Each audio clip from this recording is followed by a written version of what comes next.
Welcome to the Indie Author Showcase. I'm Chad Robert Morgan. Hello, chat. I am Alexander Morgan. Well, I know. I named you. I dislike you. For the record, your sister insisted on naming you Alex. Like, she put her foot down. He is going to be named Alex. I'm not mad about the Alex. That I'm okay with. What is it, the Morgan part? Yes! I can't help that. Change it back. What do you mean, change it back? Change my last name. To what? Nothingness? I mean, that's what My mom's. Your mom's last name is Morgan. My mom's maiden name. Why would you want to change it to your mom's maiden name? Because it's better. It is not. I think they are equally fine. No. Yes. Morgan is a basic white man. First of all, I ain't basic. Yes. No, I ain't basic. Yes, you are. I am not basic. You are so basic. I am far from basic. You are the most average white man I have ever seen in my life. The fact that you think you are not basic proves the fact that you are the most average, middle-of-the-road white man I have ever seen in my life. I am very, very white. I won't deny that. You are the most average, middle-of-the-road white man known to man. You go to a Mexican restaurants and you order the cheeseburger. Well, no, that's not even an average white guy. That is like extremely white guy. Yes, which makes you a below-average white guy. You are. No, I'm overly white at that point. Well, yes. But I'm so white it's an impediment. yes, I'm saying that you're a below-quality white guy. Oh, wait. You are a white guy who is below quality because you are a above average white guy. That's the best way to put it. You also How many circles are you going to spin this? Shield, you are this white, which causes you to be this much of a good person. I am a good person in spite of my whiteness. Thank you very much. Anyways, Morgan, middle of the road, white man last name. You know, Do not trash. I'm going to stop you right there. We are not trashing the family name. I think Oceania is a better name. I think they're both equally good, but I am very, very proud of being a Morgan. Thank you very much. Right. And I would have been very, very proud of being Oceania. Well, you are both. You're an Oceania and you're a Morgan. So, I am now Alexander Oceania. No.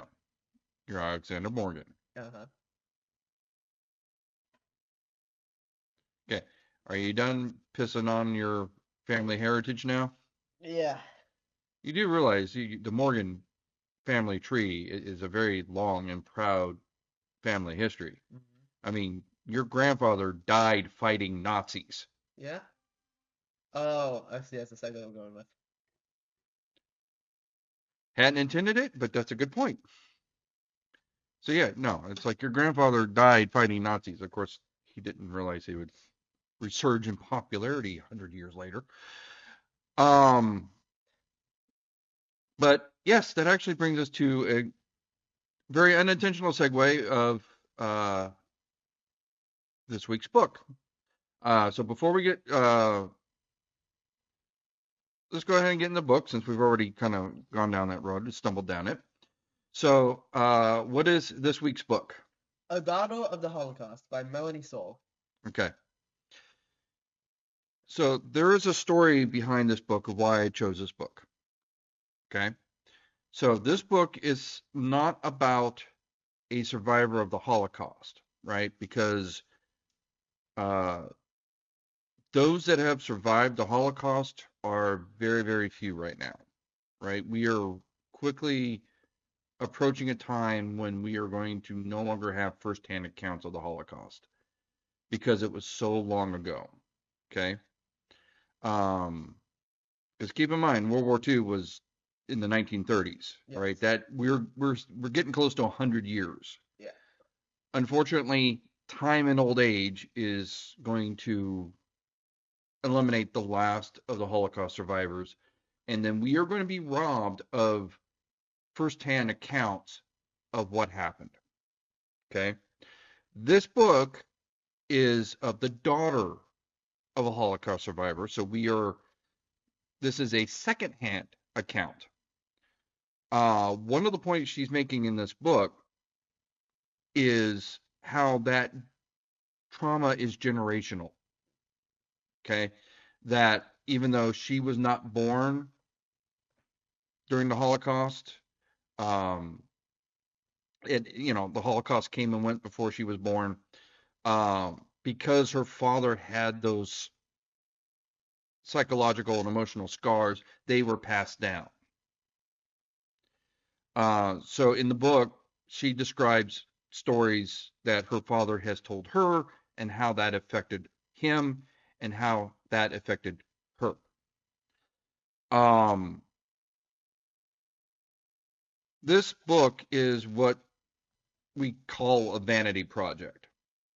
Okay. And what I mean by that is that this was not a book that was intended to go in the mass circulation, right? When I write a book, I'm trying to go to cons, I'm trying to sell it. My ultimate goal is to basically have that as a second career, Make money. to have it as a second career, right? To make enough money to where I can afford to do that after I retire, right? I can, I hit 65, I quit my day job, I collect Social Security, and I do this as kind of a side hustle. Uh, and there you go. Right now, the whole publishing thing is probably costing me more money than I earn, but hopefully by the time I get to retirement age, I can reverse that and it's a supplemental income. Um, Ideally, like pie in the sky, every writer wants to be the next Stephen King or J.K. Rowling, totally hit it big and like be millionaires, but that's not a realistic goal. Most writers you've never heard of, even famous writers like Peter Clines, for example. We've talked to him multiple times. He's a New York best-selling writer. Um, you don't see Peter Clines on Letterman or not Letterman, on Colbert or anything like that. Right? He's not exactly a household name. In spite of the fact he is very successful being a writer, right? He is a New York Times bestseller author. People just don't read that much. So I mean, it's as much of an accomplishment that is, and it's way more than what I have accomplished. It's still like like like there's me, Peter Clines, and then Stephen King's up here in the friggin' stratosphere, right? Um, she's not even trying to hit my level when in writing this book. This book was written for her to pass this information down to her grandkids. That was her audience, right? Like 12 people. That was it. That's all she wanted to do, right? The reason this came onto my radar and the reason why I decided that this was important. First of all, it's an easy read because it's like what, 50 pages, Yeah, right? not even. Yeah, I mean it's not designed to be a full-fledged It's novel. 25. It's basically her writing notes to her grandkids, right? Um, but the reason why I thought this was important is first of all, as I said, this is recording history, right? This is secondhand account, but authentic accounts of the Holocaust. Yeah.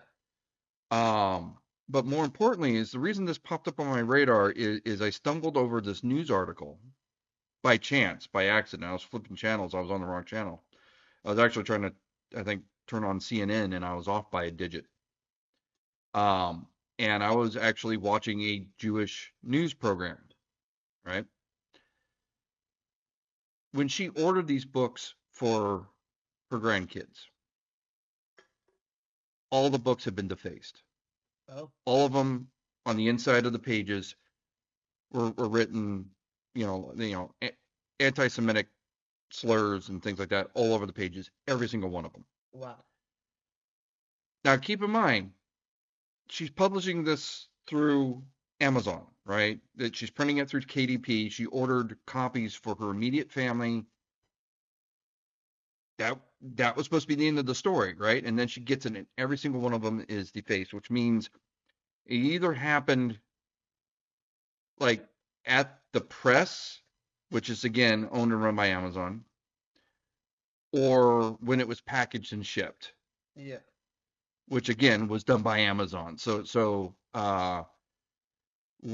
According to the news story, there was an investigation happening trying to figure out what happened, right? Yeah. Um,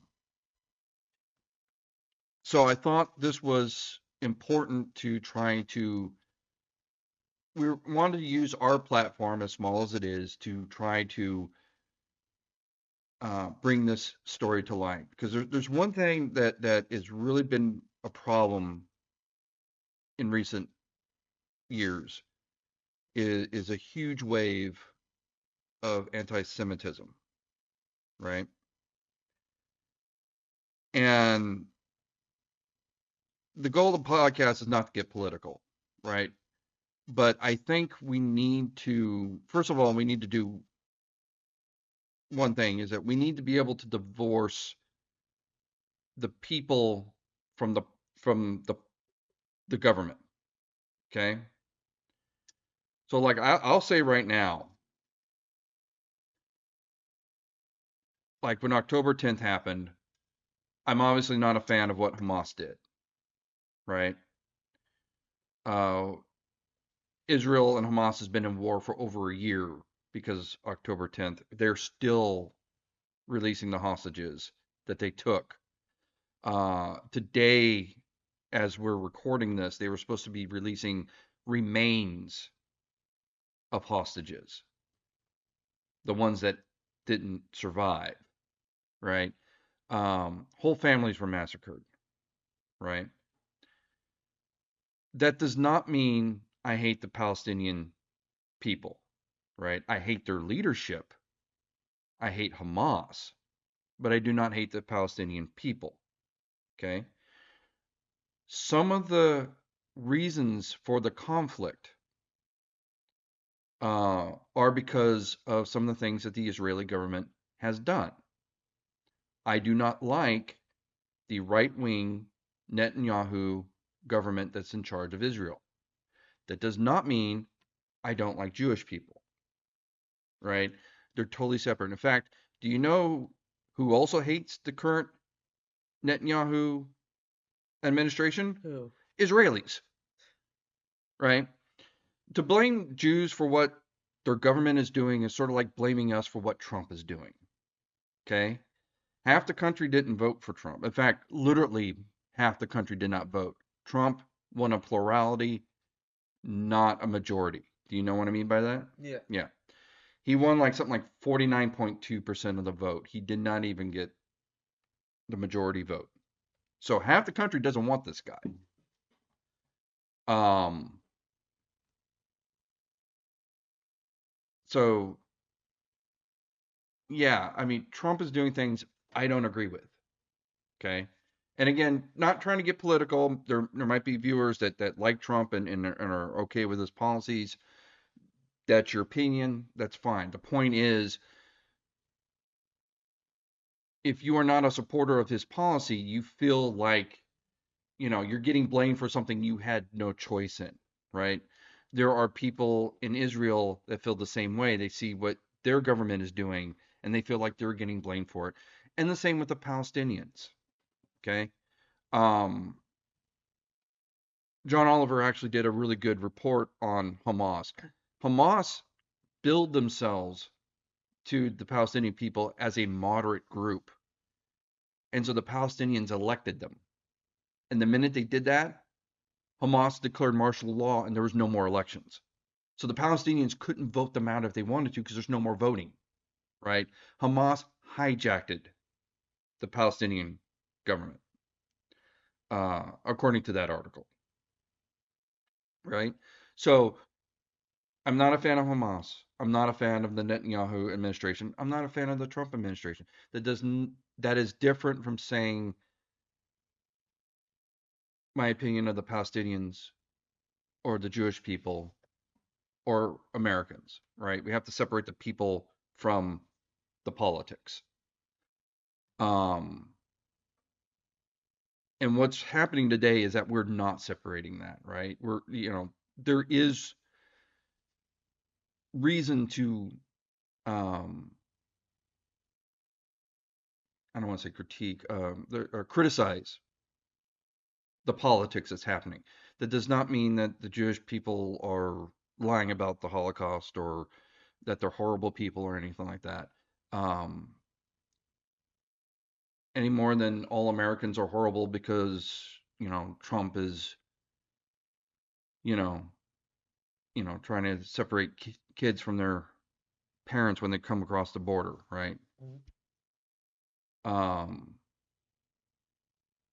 so yeah, there's in my opinion, there's no room for anti-Semitism any more than there's room for anti-Palestinian sentiment or anything like that. So this was a case where this woman was just trying to do something for her kids, and for somebody, whatever reason, took offense to that just because she's Jewish. And this is going to be one of those times where I'm going to put my foot down and say my opinion's right. That's bullshit. Yeah, no, yeah, I feel like that's a kind of obvious one. Yeah, no. Well, I mean, it's obviously wasn't obvious to somebody because he defaced every copy of the book that she ordered. Yeah. So somebody didn't get that memo. Yeah. Um, but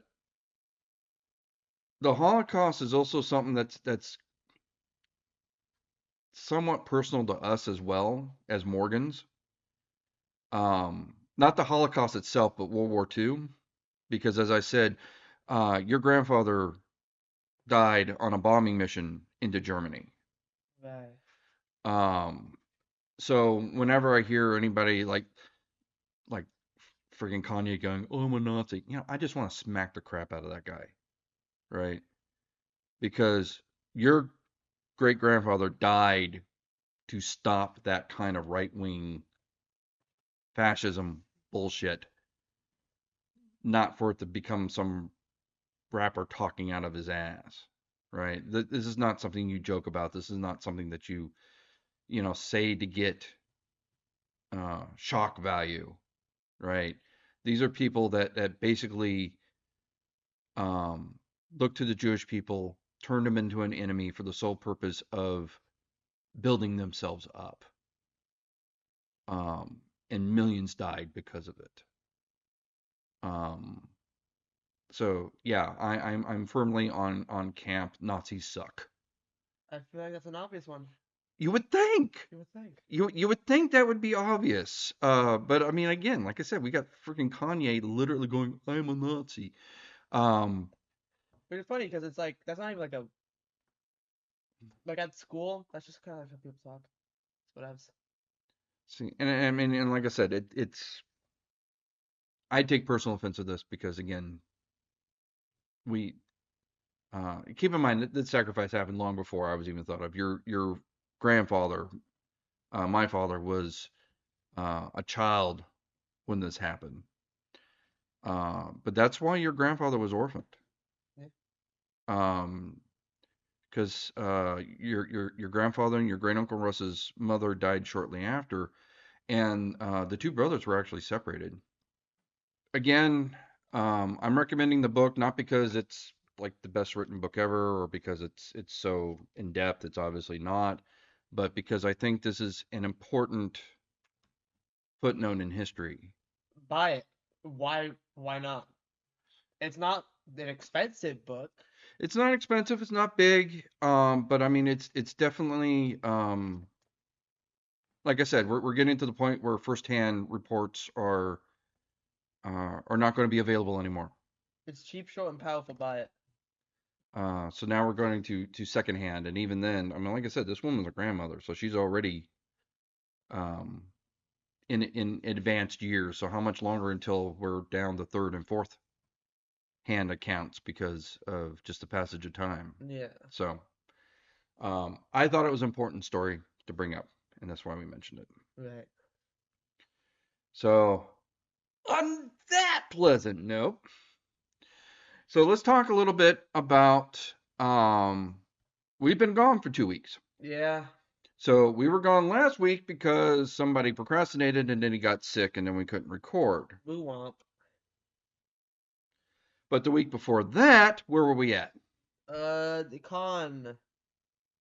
I don't know which one it was. Seriously? Yeah. Creep IE. Creep IE.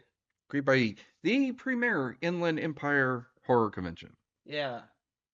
So there was a contest to see they do this they did this last time too. It's a clever bit of marketing. They give the vendors each a unique promo code and say whichever promo code is cashed in more, that person gets a free booth the next time.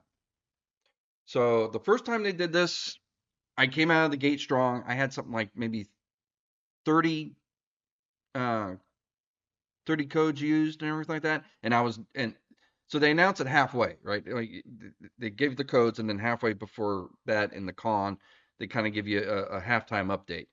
And I was in the lead, was like 30. I'm like, okay, great. I doubled down and everything like that.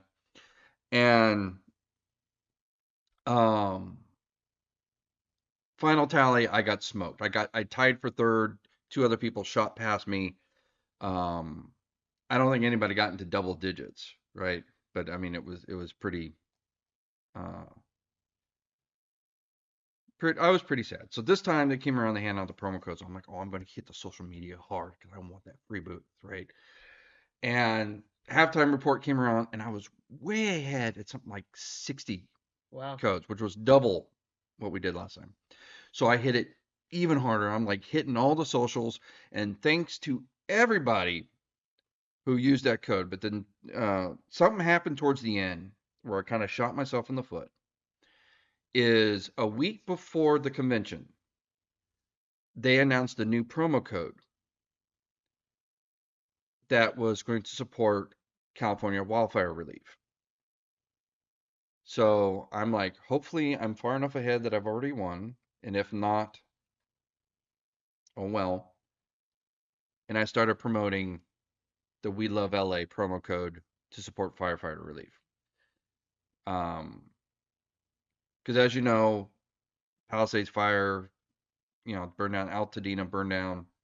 Our friend Chris Williams, who does a lot of my cover art, his house burned down.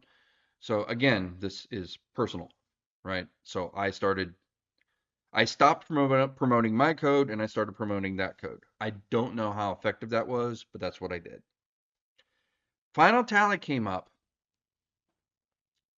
and I'm trying to remember the numbers off the top of my head, but I think we hit at like something like 135 promo codes, and we were second place.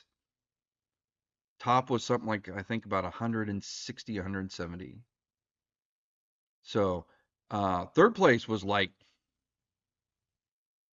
60. I mean, like we were just the two of us were way up here and everybody else is down there, man. I mean, we did an incredible job promoting the con, trying to get that, but we did come up short. We did not win. We were second place, but it was a very respectable second place. And again, one of the reasons why we may have come up second is because uh, we had a higher priority in promoting the wildfire relief. Right. So sadly. But when Creep IE Aftermath comes out, we're going to need every one of you to support our promo code so we can win it for next year. Right. So, what is our convention list coming up for this year? I don't know. You don't know? Okay, well, right now we have 4 on the books. Yeah. Okay. Thanks to our friend Scott Harper. We know Scott, right? Yeah. He let us know about Vanille's Vampire Weekend. Yeah. So I believe this is the first time they're doing this. Right. So this will be March 14th through the 16th in Burbank. It's going to be the same convention center as Son of Monsterpalooza. Right. Okay. Follow that the same month, March 28th to 30th. We're going to be in Anaheim for WonderCon. Nice thing about WonderCon is we get to sell more than just our horror books. It's like the only convention that we do where we get to promote our Intergalactic Space Force. Yep. So I'm really happy about that. It's also one of the few times when we can meet other authors because last time there was a huge indie author presence. I mean, there were just rows and rows of us. I didn't even have time to meet all of them, Right. right?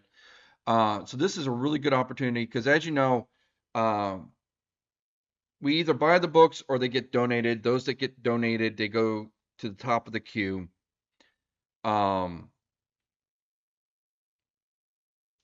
but we tend to meet them at conventions, and most of the conventions we go to are horror conventions. And I don't want this to be a horror podcast. This is an indie author podcast. So what's really nice about WonderCon is I get to meet some of the romance authors, the sci-fi authors, the futanari porn authors. That was a thing. Well, yeah, I know. Yeah.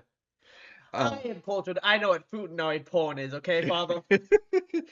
should you though? That's the question. Everyone should. Um, we get a huge variety of indie authors from WonderCon, so I'm very excited for that one.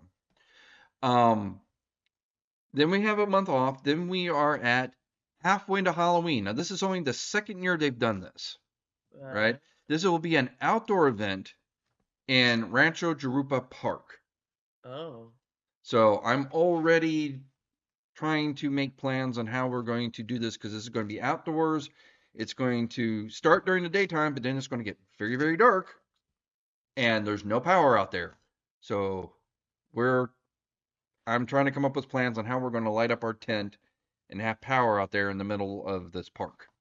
So that's going to be a challenge. But um, uh, they've been really, really active on Instagram. I'm really, really impressed with how they're getting all the vendors organized and everything like that. My fingers are crossed. This is probably out of.